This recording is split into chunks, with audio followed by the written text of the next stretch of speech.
Good evening, folks. I hope all is well with you. This is Mr. Lowe coming to you with a video lesson for the basic skills that you need for trigonometry. Before we enter our trig unit, there are a few concepts that you need to go in to this unit fully aware of and knowing how to do pretty much immediately. So this video is going to review those concepts ranging from rounding numbers all the way to working with trig functions in its algebraic format. Let's start with rounding numbers. So when it comes to rounding a number, you have to know your place value. Again, it goes with the adage of 5 and up, round up, 4 and down, you leave it alone. So when you're rounding, you look for where do they want you to round to, and then you look at the number directly behind it.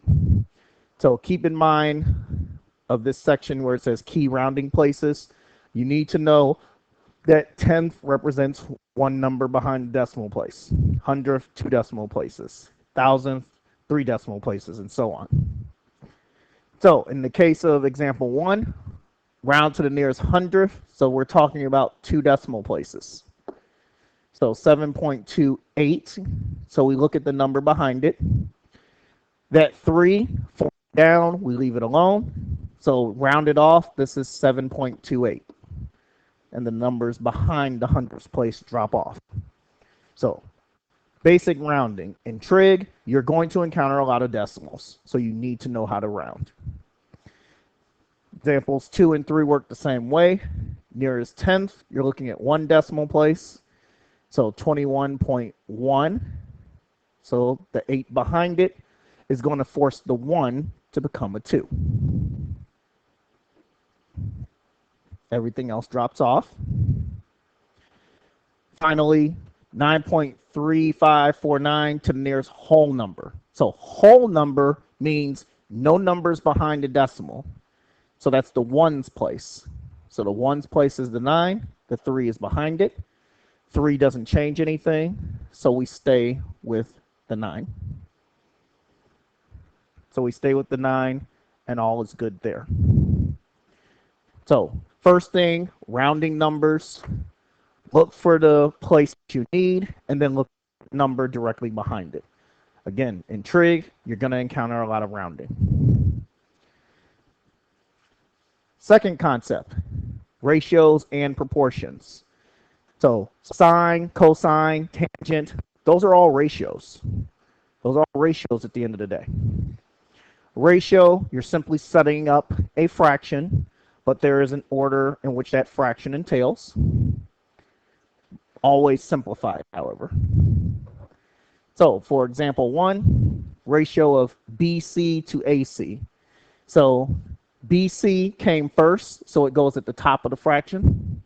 AC was second, so it goes at the bottom. So that's 8/6. Always reduce the fraction when you can, so divide those by 2, you get 4/3. There you go, that's it. Same thing applies for example.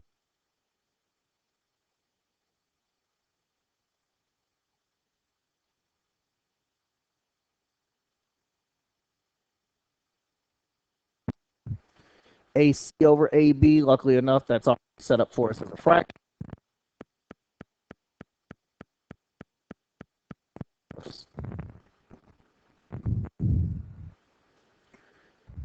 So ratios, set up the ratio as it's given to you, and then reduce as needed. Going over to proportions.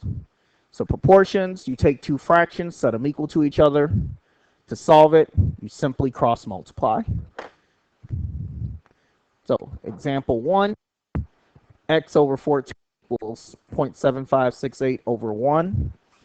So we go through the same mechanic of cross multiplying. So x times 1 equals 14 times 0.7568.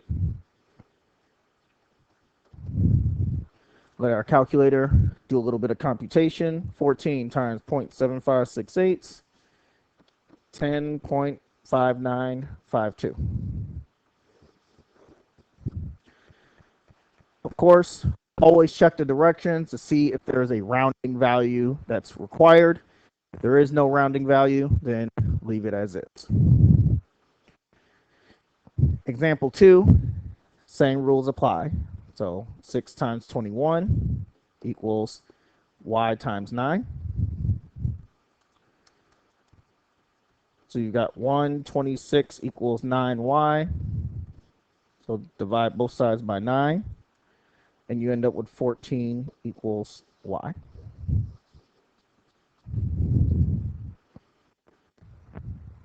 So very simple process, and there you go. So notice for examples 3 and 4, you don't have fractions. You don't have fractions, so when in doubt, make it a fraction. Make both sides a fraction. And don't waste time in doing it. Of course, still cross multiply. So 1.129 times 8 equals 1 times a. This is a mechanic that should be second nature to you and will become so very, very quickly. 9.032 equals a.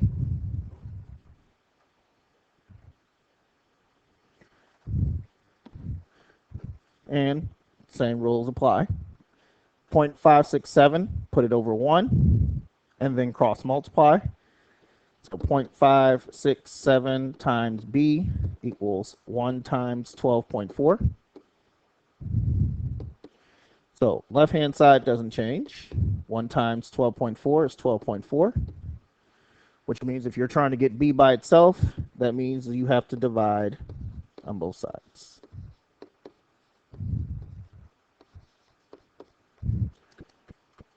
Divide on both sides. So you do get a long decimal here, so we will round it off to the nearest thousandth, which is 3 decimal places, 21.869. If you're doing it in your calculator, you would get 21.86948854. So we're going to round that to 3 decimal places. So cross multiplying, you're going to encounter that a lot with right triangle trig. You'll see it a little bit more with law of sines when we get there. So very important to know how to go about solving a proportion.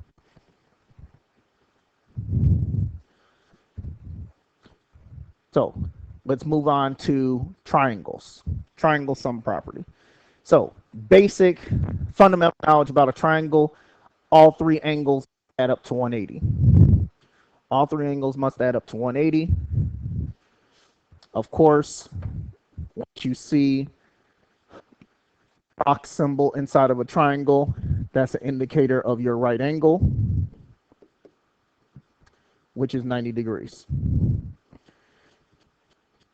So very easy, easy to work with. 3 angles in a triangle, you're given 2 of them. Add the 2 that you know, subtract from 180. So example 1, 90 and 37 gives you 127. And then subtract it off from 180. You end up with 53 degrees. Again, just make sure that you are certain with your computation. Again, it's very quick computation, but that means it's also very easy to make a mistake when you don't necessarily need to. Example 2, again, you got another right angle. So you've got 90 plus 68 over equals 158. So subtract that from 180, 22 degrees.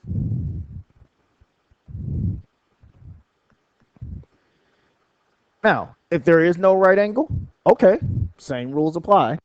51, 71, we're missing angle C. So 51 and 71, 122. 180 minus 122 leaves you with 58. So same rules still apply. And example 4, we're missing angle y. So 22 and 39, 61. 180 minus 61, 119.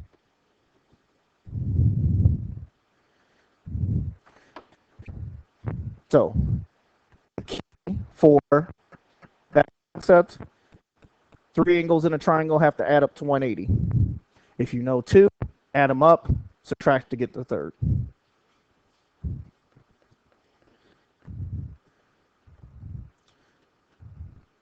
So the next 2 both deal with simplifying square roots.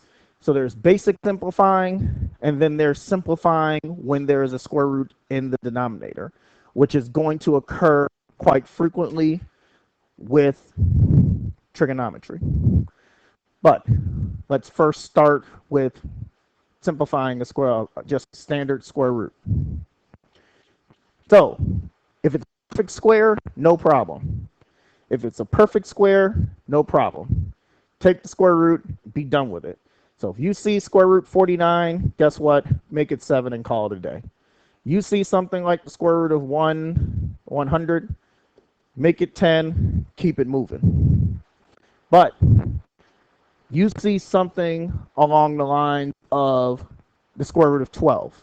12 is not a perfect square. 12 is not a perfect square. So to simplify it, find 2 numbers that multiply to 12, one of them being a perfect square. One of them must be a perfect square. So 4 times 3. So the perfect square is 4. Square root of 4 is 2. 3 can't be broken down anymore. So 2 square root of 3. You are not done simplifying until that number that's not a perfect square is completely broken down. No other perfect squares other than the number 1. So definitely got to make sure you check for that.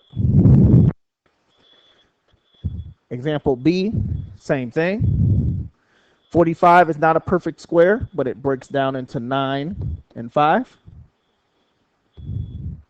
Square root of 9 is 3. Square root of 5 is finished. So that's done. Example C, 63, not a perfect square, but it breaks up into 9 times 7. 3 square root 7.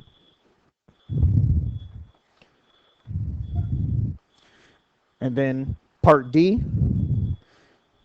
So part D does get mess up some people because there are multiple perfect squares in there.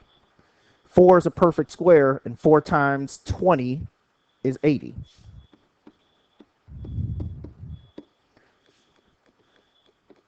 (16) is a perfect square, and 16 times 5 is 80. So you always want to default and use the biggest perfect square. You always want to use the biggest perfect square because it will solve the problem easier and quicker. Square root of 16 is 4. Square root of 5, your problem is finished. Now, that is not to say that you cannot use 4 and 20. So, square root of 4 is 2. However, the square root of 20 can still be broken down into 4 times 5. The square root of 4 is 2. Now 5 is done. Now the square root of 5 is done, but now you have 2 2's sitting out there. Those 2 2's have to be multiplied together. 2 times 2 gives you 4. So you still get the same answer. 16 and 5 is just more efficient. So you do what you need to do. Ultimately, if it takes you 1 or 2 extra steps, that's fine. But ultimately, the goal is to make sure it's simplified correctly. So that's basic simplifying of a square root. So when it comes to rationalizing a denominator, now we have a situation of there's a square root sitting at the bottom of a fraction. It can't stay there. Square roots cannot sit at the bottom of a fraction, so we need to simplify the expression. So let's start with A. You have 5 over the square root of 2. That square root 2 can't stay there. So we're going to multiply the top and the bottom by the square root of 2. Top and bottom by the square root of 2. So here's what happens as a result. 5 times the square root of 2 is 5 square root 2. Square root 2 times square root 2 is square root of 4. And would you look at that? The square root of 4 is 2.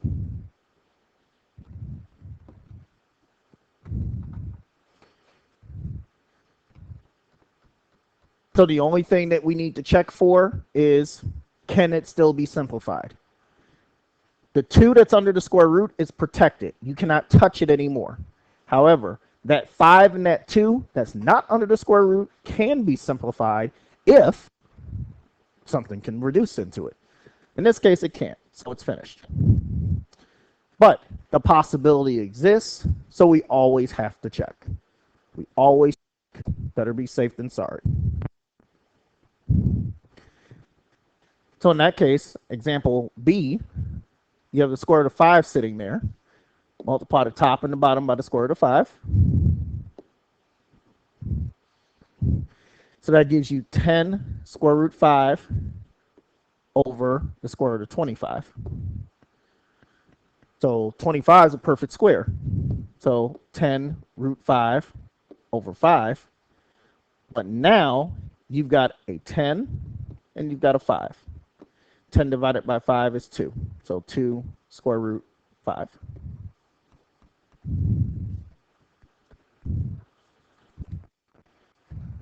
So if it can be reduced, make sure you reduce it. If it can be reduced, you reduce it.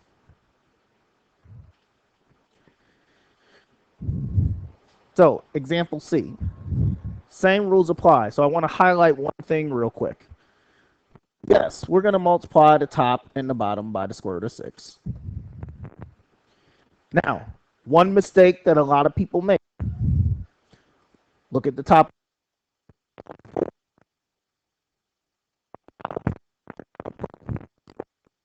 You can't do that. You cannot do that. Not under the square root. 6 is, but the 4 isn't. So they're not like items. So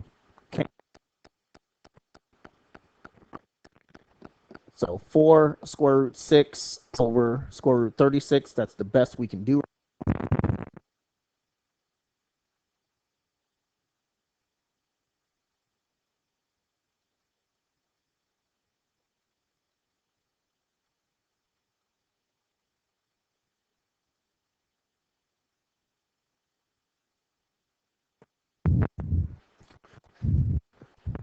So again, all about paying attention to subtle nuances. There's subtle things to pay up anytime you're doing your work mathematically. So lastly, with part D, 9 over the square root of 3. So multiply the top and the bottom by the square root of 3. So 9 root 3 over root 9. Square root of 9 gives you 3. So here's another mistake that some people will make. They're going to see this 3 under the square root and that 3 in the denominator and think that they can divide them out. Can't do that. The 3, one of the 3's is inside the square root, one of the 3's is outside the square root, so you can't do that. This 3 at the bottom can divide with the 9 at the top because they're both outside of the square root. So 3 square root 3. So again, they're not hard things to pick up on. They're not hard things to pick up on. They're just things you have to pay attention to. The more you pay attention to it, the better off you'll be. The more you pay attention to it, the better off you'll be. So what I'm going to do is I'm going to cut off this part of the lesson and save it so that way it's not one big long video. Part 2 of our view of basic skills will finish off the rest of what needs to be done as it relates to basic skills, namely Pythagorean theorem and using the calculator to do our work with trig. So part 2 is coming up. See you soon.